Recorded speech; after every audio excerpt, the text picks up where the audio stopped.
Hey, how's it going? Welcome or welcome back to my channel. My name is Jess. I hope you're doing well today, and thank you for joining me for Bewitch or Ditch Part 2. Bring forth the cauldron. Regret. This is my Read It or Unhaul It challenge series that uses my cauldron of prompts to pick the book that I'm going to read. So this is episode 2. Episode 1 was full of ditches, unfortunately. Let's hope that this time the cauldron is nicer to us. So if you have not seen episode 1, how this works is there are slips of paper inside of here that have prompts on them, and they are color-coded to either correspond to my physical TBR, which is on these shelves behind me. These ones down here, not all these. And the other color corresponds to a library loan. So any book that I plan to get from my library in the form of an ebook or a physical copy is in here in little printed book covers. So if it's orange, it's from this tin, and if it's purple, why did I hold this up? It's from the shelves behind me. Last episode, I forgot that color coding system. My own system, I forgot it. And that went... Alright, I'm gonna read it to you. There is no way. A book with a number in the title. Interestingly, to say the least. So what I did after that episode was remake all the slips. Not only did I color code it, I wrote on the color coded section what that color means. We cannot fuck it up this time. Mochi is chewing on his foot. Huh? Anyway, I think that's all the rules. So let's get into the cauldron pick. Let's see what we get. Ooh, it's purple. I'll let you read it first though. A book with a one-word title. Okay, and it's physical, so it's going to be shopping from behind me. Okay, so this is Physical TBR Town. So we're looking for a one-word title, and I can tell you right now that there are going to be like 50,000 books that fit that category. So I'm not going to take them all off the shelf, but I'm just going to shout them out as I go through. Loveless, Mockingjay, Scythe, these are the sequels, so that doesn't count. Kindred, Sunbringer, Redemptor, Asunder, Hazelthorn, and Bunny. Okay, so we have 9 options. I'm gonna go do a random number generator, and I'm gonna show you so that you believe me that I did it. This is the worst quality footage ever, but here we go. 4. Okay. 1, 2, 3, 4. Kindred by Octavia E. Butler. And of course, this is gonna go back into the cauldron for next time. So we got Kindred by Octavia E. Butler, and I actually read the first sentence of this in my first sentence challenge video. I liked this a lot. I gave it a high ranking on that video, so I'm glad that I'm finally getting around to it. And this is my first Octavia E. Butler book, I believe. I have Parable of the Sower and Parable of the Talents on my shelf as well, and I want to read those at some point too. So I'll get back to you when I've completed Kindred. Okay, hi, I have finished Kindred by Octavia E. Butler, so let's talk about it. So I don't think I gave you much of the premise originally because I didn't really know the premise yet. So the premise for this one is it's kind of a time travel situation going on because we have our main character who is in 1979. She has just moved into a new apartment with her husband or a new house, and they're unpacking. They literally just got there, and all of a sudden she starts feeling faint and she passes out, and the next thing she knows, she is in a river or on the bank of a river, but either way she is now on the bank of a river, and she is like, what the hell, where am I, what's going on? And then she realizes, oh shit, there's a child drowning in the river. Let's maybe save him. So she goes and she saves the child and pulls him ashore, and before she can kind of figure out too much of what's going on, she gets sent back to her time. And it seems like for her husband she was only gone for a few seconds, but for her it was several minutes. The next time it happens that she is sent back in time, she finds that once again this strange boy that she saved in the river is here again, but he's older now, and once again she has to save him from trouble, from dying possibly, and starts to put 2 and 2 together that maybe she is only called back to the past when she has to protect this boy. And so what unfolds is a kind of a series of exploration of what's going on, trying to find out who this child is, what timeline are we in, where are we, why is she getting sent back in time in the first place, etc. I don't want to go much further than that into the story just because I don't want to give anything away, but this is very dark, it's very heavy, just because you're having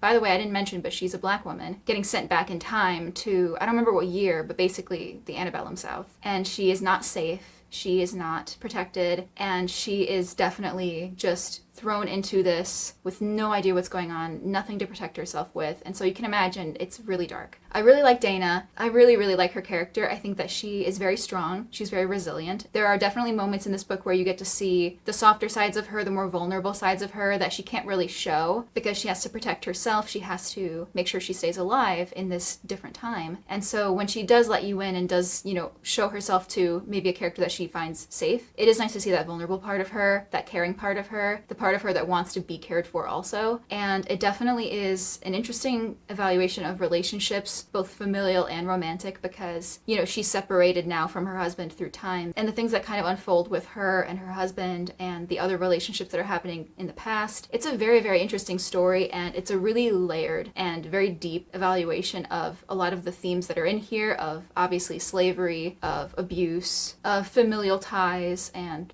family loyalty, I suppose, of freedom, of independence, empowering oneself through education. And it was really hard to read at times. There were a couple moments in this that were really difficult. Obviously, in case you couldn't tell by the way that I'm talking about it, I did like it. So the verdict on this is Bewitch. I really loved this, and I think that it was a really interesting read. I think it was a very interesting format. The storytelling throughout was very well paced. There was only some small kind of lulls in the middle, and I did like this. I was expecting some things to kind of take a different turn or to go a different place, but yeah, I think this was a great read. So this is the first Bewitch of the episode. Also, sorry the lighting is like abysmal. Winter is really hard for filming. It's really tough. But let's get into the second cauldron pick, and we will pick our book. Since the last time I talked to you, I added a few more prompts, so I wonder if I'll get one of the new ones. Let's see.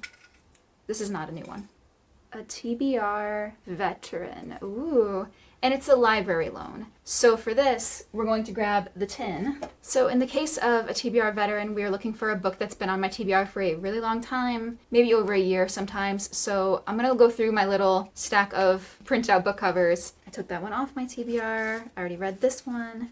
Can get rid of those. I don't go through this thing too often. All right, I think I decided I'm gonna go with Sunburn. So I've had this on my TBR for a while. I think I can get it on Hoopla, which is what I wrote on the back. Sunburn, all I know about it is a sapphic romance, and I've heard it is devastating. I think that it's been in my TBR for a long time. I'll put the date I put on my TBR somewhere on the screen, just to get an idea of how long I've had it on there. Oh, and of course I have to put the slip back in the cauldron. Do you guys like that SpongeBob thing that I put on the cauldron? By the way, I am doing it anyway. I'm gonna keep doing it, but I wanted to know. Okay, so I will see you next time when I have finished Sunburn. Okay, bye. All right, so it's been a couple weeks. Let me fill you in on what happened in that time regarding this challenge. So the prompt was to choose a TBR veteran, and it had to be a library loan. I don't remember what book I said I was going to read, but apparently it wasn't actually available to be borrowed from the library, so what I ended up doing was picking a different book that's also a TBR veteran. Maybe it hasn't been on there as long, but I still picked a book that was a TBR veteran. And so I picked Beautyland by Marie-Helene Bertino. So this book is something that it's gonna be hard for me to actually describe to you what happens in this book, because really it's one of those like no plot, all character driven, very introspective kind of books. So this book follows a young girl named Adina. It follows her from the moment of her birth all the way through her life. And right from the beginning, Adina is a very interesting voice to be following. She has such an interesting way of looking at the world and everything around her. From a very young age, Adina realizes that she is not like the other humans around her. She realizes that she must be from a different planet. Oh, wow. Oh my God, the sun. Okay, hang on, I gotta change the settings. And when she's a very young girl, her mother comes home with a used fax machine that I think someone was just throwing away. And it still worked, and so Adina took it, and she immediately started getting transmissions from her home planet through this fax machine. She would send them her observations and the things that she's seen around her, fax it through, and then she would get a reply. And so basically how it was described is that she came from a different planet and is there on Earth as a human, or human looking, to gather information and to study humans. It's such a weird premise, and it's kind of hard to explain, but like I said, there's not really much of a plot in this. It's very just character driven because you're following Adina throughout her whole life, and because of that there is such a mundane nature about this story. Everything that happens is so normal, so everyday, so human. Dude, what is going on with the sun? And just the commonplace things that happen as a human. You'd think that would be kind of of boring, but for me, it really, really wasn't. I felt like we were getting to know Adina inside and out. And by the end of it, it felt like I literally knew her in my real life. I felt like I knew this girl. I know this person. And I was so invested in her journey, in her growth, in the whole dynamic with her and her family, her and her friends, her relationship with the superiors, she calls them. And everything about her life was just so interesting. And I think this kind of thing, and the way that Adina observes things and talks about things and ponders on the human experience, it really makes you kind of take a different look at your own life. Try to see things through the lens that Adina sees things through. And I think for me, it really just hooked me right from the beginning. The way that it was written was so evocative. And by the end of it, I felt that book hangover feeling when you finish a really good book, or a book that you're really, really immersed in. And you just kind of sit there like feeling empty. Like, what do I do with myself now? That's really how it felt for me. In case you couldn't tell by the way that I'm praising it, I loved this. So much so that I returned my library copy of it that I had read. And then I went on Pango and bought a used copy for myself because I want to keep it. I want to see it on my shelf. I want to look at it and just remember how it felt being in Adina's shoes. And that is our second Bewitch of the video. So I think this is going very, very well. But so this was Beautyland, and I think we can go ahead and pick our next cauldron pick. Since the last cauldron pick, I've only added one prompt in here. I wanted to throw a little bit of chaos into the mix. And so one of these slips just says random number generator, which means I will have to randomly generate a number, and the corresponding book on the shelf or on my library loan list is what I'll be reading. So let's go ahead and pick the next one. Okay, we got this one. We can look, is that the right way? Girl, I cannot even attempt to read that. All I see is book. Shortest book on TBR, and it's physical. Okay, I think we had this one in the last video, but obviously that book we read is no longer on the shelf, so this time the shortest book will be a different book. Okay, I think this angle is okay. Ignore these two. These are for a different video, so I'm not counting those. All right, let's look for the shortest book. None of these are gonna count. Technically, one of these manga could work. Maybe this one. This one is probably gonna be the shortest one, if I'm being honest. It's 176 pages and it's a manga, so it'll take me no time at all to read. Yeah, no, Witch Hat is 180 something, so that won't work. This one doesn't even have page numbers, so it won't be this one. So I don't have any novellas or anything on my TBR right now, which is strange because I thought I might have, but that means that we're going to be going with The Guy She Was Interested Wasn't a Guy at All, Volume 1. I really love that this one has the green background. It is so visually just striking. So I think we're going to be going with a manga for the last one. And the slip goes back in.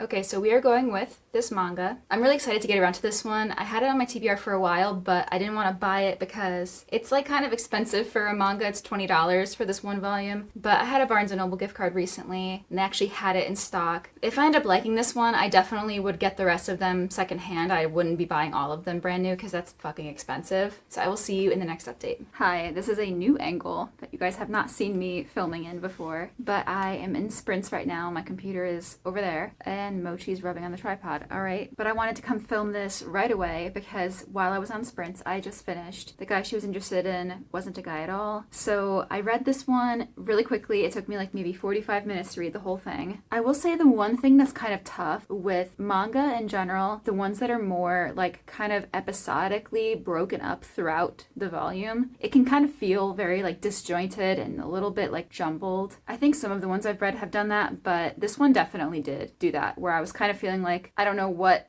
scene I'm in anymore because I don't know where we are anymore. But once I kind of got past that, the second half of the book was definitely more cohesive, I think. It was kind of keeping to more of a narrative. So once I got to the halfway point, I was definitely enjoying it more. And by the end, I was like smiling. I thought it was cute. So the premise with this one is it follows a high school girl named Aya. She has a unique music taste compared to her peers. She listens to a lot of Western music, so a lot of like rock and metal and stuff from the West. And so she goes to this CD shop looking for CDs from her music taste, and she meets this guy who works at the CD shop who is wearing all black. He wears a mask, black hair, black nail polish, piercings and everything, and immediately has a crush on him. And in case it wasn't obvious by like the title and the cover and everything like that, the guy at the CD shop is actually a girl, and it's one of her classmates, and it ends up just kind of like following their friendship as they start to talk more and share music taste and things like that. It is really cute. It's definitely, like I said, a little bit disjointed at times, just just because of the way that the narrative is structured, the way that the plot is structured. I thought it was really cute, and I was really enjoying some of the parts towards the end when Mitsuki was talking about kind of her rhythm and how it feels like her rhythm doesn't really match up to anybody else in her life. Like she's always kind of felt like an outsider, like she was always different. It just never felt like she kind of blended with people. And it wasn't until that she met Aya that changed. And now she feels like someone is on the same wavelength as her. It's obviously a little bit like superficial of a look into this relationship because it's just the first volume and they have to establish everything. But I wonder if the next volume will kind of get more into like the emotional depth that this could have. So I did end up liking it. I will give this a Bewitch, even though I'm only like semi-charmed about it.